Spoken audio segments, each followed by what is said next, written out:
لیں نماز کے اندر مشقت ہے، روزہ دیکھ لیں روزے کے اندر مشقت ہے، حج دیکھ لیں حج کے اندر بہت زیادہ مشقت ہے۔ تو جتنی مشقت انسان اٹھاتا ہے اس کے مطابق اللہ تعالیٰ اس کو اجر عطا فرماتے ہیں۔ اور یہ مقولہ بھی مشہور ہے لوگوں کے ہاں کہ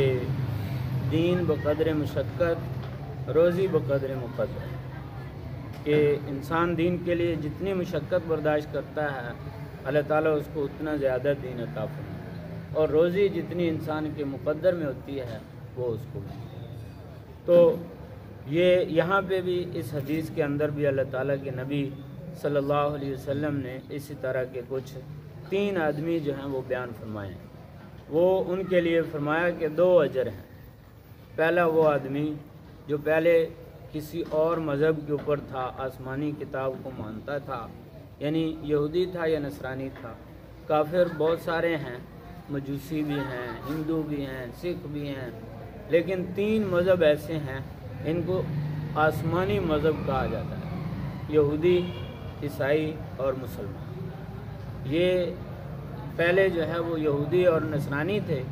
اور بعد میں پھر حضور علیہ الصلوۃ والسلام تشریف لائے تو مسلمان جو ہے وہ یہاں سے شروع ہوئے۔ تو اللہ کے نبی یہ ارشاد فرماتے ہیں کہ 3 آدمی ایسے ہیں ان کو دوہرا اجر ملتا ہے۔ ایک وہ جو پہلے عیسائی تھا یا یہودی تھا، پھر حضور پاک صلی اللہ علیہ وسلم کے اوپر ایمان لے، تو اس کو 2 اجر ملیں گے۔ ایک جو ہے وہ پہلے نبی کو ماننے کا، اب پہلے نبیوں کو اگر دیکھا جائے تو ان کے مقابلے میں بھی بہت زیادہ لوگ آئے، سارے لوگوں نے ان کی بات کو نہیں مانا۔ جس طرح نوح علیہ السلام کے بارے میں آتا ہے کہ 80 یا 82 لوگ جو ہیں وہ مسلمان ہوئے ہیں، ان کے اوپر ایمان لائے ہیں، باقی ساری قوم جو ہے وہ حضرت نوح علیہ السلام کے خلاف تھی۔ تو ظاہر ہے جو بھی بندہ وقت کے نبی کے اوپر ایمان لاتا ہے اس کو اجر و ثواب ملے گا، اس کو اجر و ثواب لازمی ملے گا۔ تو پہلے نبی کے اوپر ایمان لانا ایک اجر اس کا، اور پھر جو ہے وہ نبی پاک صلی اللہ علیہ وسلم کے اوپر ایمان لانے کا یہ بھی اجر اس کو ملے گا۔ حضور علیہ السلام کے صحابہ کرام میں سے بہت سارے لوگ ہیں جو پہلے عیسائیوں کے یا یہودیوں کے جو ہے وہ ماننے والے تھے، بعد میں مسلمان ہو گئے۔ حضرت سلمان فارسی رضی اللہ تعالیٰ عنہ کو حضور علیہ الصلوۃ والسلام نے اپنی زبان سے فرمایا کہ اللہ تعالیٰ آپ کو دوہرا اجر عطا فرمائے۔ حضرت سلمان فارسی رضی اللہ تعالیٰ عنہ کتابوں کو ماننے والے بھی تھے، تورات اور انجیل کو، اور تورات اور انجیل کے عالم بھی تھے حضرت سلمان فارسی رضی اللہ تعالیٰ عنہ۔ اس طرح اور بھی صحابہ ہیں ان کے بارے میں آتا ہے کہ وہ عالم تھے، تورات و انجیل کا علم رکھنے والے تھے، پھر اللہ تعالیٰ نے ان کو توفیق دی تو وہ مسلمان ہوئے، حضور علیہ الصلوۃ والسلام کے اوپر ایمان لائے۔ حضرت سلمان فارسی نے جب ایمان قبول کیا تو اللہ کے نبی نے ان کو دوہرے اجر کی خوشخبری سنائی۔ اب جو ہے یہ مذہب تو ٹھیک ہے، عیسائی مذہب بھی جو ہے وہ آسمانی مذہب ہے، یہودی مذہب جو ہے وہ بھی آسمانی مذہب ہے، یعنی آسمان سے کتاب نازل ہوئی حضرت موسیٰ علیہ السلام پر، ان کو ماننے والے یہودی بن گئے اور ان کی کتاب کا نام تورات ہے۔ حضرت عیسیٰ علیہ السلام کے اوپر انجیل نازل ہوئی اور انجیل کو ماننے والے عیسائی یا نصرانی ان کو قرآن پاک کے اندر جو ہے وہ کہا گیا ہے۔ ویسے عیسائی کہا جاتا ہے ان کو، عیسیٰ علیہ السلام کو مانتے نہیں ہیں لیکن ان کی طرف نسبت ہے اس لیے ان کو عیسائی، لیکن کتاب کے اندر، کتاب اللہ کے اندر اور احادیث کے اندر ان کا نام نصرانی یا نصارہ ہے۔ عربی کے اندر ان کو نصارہ کہا جاتا ہے، نصرانی واحد ہے، نصارہ اس کی جمع ہے۔ تو یہ لوگ انہوں نے پھر بعد میں جو ہے اپنے مذہب کو بدل دیا، دین کو بدل دیا، کتاب کو بدل دیا، اس کو صحیح طریقے سے رہنے نہیں دیا، اپنی مرضی سے اس کے اندر چیزیں شامل کر دیں، تورات کے اندر بھی اور انجیل کے اندر بھی، اور اپنی جو چیزیں کچھ پسند نہیں تھیں ان کو نکال کے باہر پھینک دی، تو رد و بدل کر دیا۔ اصل کتاب جو ہے وہ انہوں نے باقی نہیں رہنے دی، لیکن قرآن پاک باقی ہے، اس کی حفاظت جو ہے وہ اللہ تعالیٰ نے اپنے ذمہ لی ہے۔ اب یہودی اور نصرانی جو ہیں اس وقت یہ اہل کتاب نہیں ہیں، یہ مشرک ہیں۔ اس وقت ان کا عقیدہ ہے جو یہودی ہیں، قرآن میں اللہ فرماتے ہیں، یہودی کہتے ہیں کہ عزیر علیہ السلام اللہ کے بیٹے ہیں، عزیر علیہ السلام کو اللہ کے ساتھ شریک کر دیا۔ اور نصرانیوں کے بارے میں اللہ قرآن میں کہتے ہیں، اور بڑا مشہور ہے، ہر نصرانی عیسائی کا یہی عقیدہ ہے، حضرت عیسیٰ علیہ السلام کو جو ہے وہ اللہ کا بیٹا کہتے ہیں، اور کچھ جو ہے حضرت عیسیٰ علیہ السلام کو خدا کہتے ہیں، اور کچھ جو ہے وہ بی بی مریم کو خدا کہتے ہیں۔ تو اس طرح اب یہ شرک کے اندر مبتلا ہو، لیکن چونکہ احادیث کے اندر یہ ہے کہ اگر ان مذہبوں کو چھوڑ کر کوئی مسلمان ہوتا ہے تو اس کو دوہرا اجر ملے گا۔ لیکن اب جو ہے حضور علیہ السلام کی تشریف آوری کے بعد پہلے جتنے مذہب تھے وہ سارے منسوخ ہو گئے۔ اب ہر آدمی کے لیے، ہر انسان کے لیے حضور علیہ السلام کی اطاعت ضروری ہے۔ اب اگر کوئی اور مذہب کہتا ہے کہ یہ ہمارا صحیح مذہب ہے تو وہ غلط ہے، کیونکہ قرآن پاک میں اللہ تعالیٰ نے واضح طور پر ارشاد فرما دیا وَمَن يَبْتَغِي غَيْرَ الْإِسْلَامِ دِينًا فَلَن يُقْبَلَ مِنْهُ، کہ قیامت کے دن جو بھی کوئی اسلام کے علاوہ دین لے کے آئے گا تو وہ قبول نہیں کیا جائے گا۔ إِنَّ الدِّينَ عِنْدَ اللَّهِ الْإِسْلَامِ، اللہ کے ہاں دین جو ہے وہ اسلام ہی ہے۔ تو اب اسلام کے اوپر آنا، اسلام لانا اور حضور علیہ السلام کی اطاعت کرنا، فرمانبرداری کرنا، یہ ہر بشر انسان کی ذمہ داری ہے۔ جو حضور کی اطاعت میں آئے گا وہ سچا ہے، جو حضور کی اطاعت میں نہیں آئے گا وہ سچا نہیں۔ اس میں ایک بات جو ہے وہ علماء کرام نے لکھی ہے کہ کوئی بندہ ایسا ہے کہ اس تک دعوت نہیں پہنچی، دنیا کے کسی ایسے کونے کے اندر موجود ہے جہاں تک دعوت نہیں پہنچی، کوئی نبی نہیں پہنچا اس کے پاس، نبی کا کوئی صحابی نہیں پہنچا، پھر نبی کا کوئی امتی بھی نہیں پہنچا، تو دعوت نہیں پہنچی۔ ایسی جگہ کے اوپر ہے وہاں پہ کوئی بھی نہیں پہنچا، اللہ کا پیغام لے کر جانے والا کوئی بھی نہیں پہنچا، تو اس کے لیے کیا ہے؟ اس کے لیے باقی لوگ کہتے ہیں یعنی علماء کرام فرماتے ہیں کہ وہ معذور ہے، اس کا معاملہ جو ہے وہ اللہ پر چھوڑا جائے گا، اللہ چاہے تو اس کو معاف کر دے، اللہ چاہے تو اس سے حساب لے گا۔ لیکن امام ابو حنیفہ رحمۃ اللہ علیہ نے اس کے بارے میں فرمایا ہے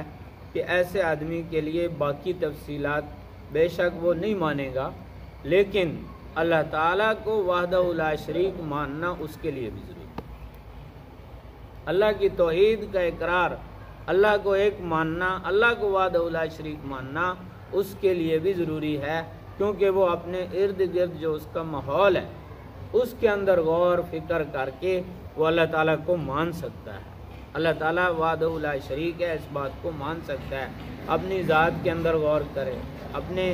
ارد گرد جو اس کے کھانے پینے کی چیزیں ہیں، درخت ہیں، زمین ہے، آسمان ہے، یہ ساری کی ساری چیزیں اللہ تعالیٰ کی قدرت کی گواہی دے۔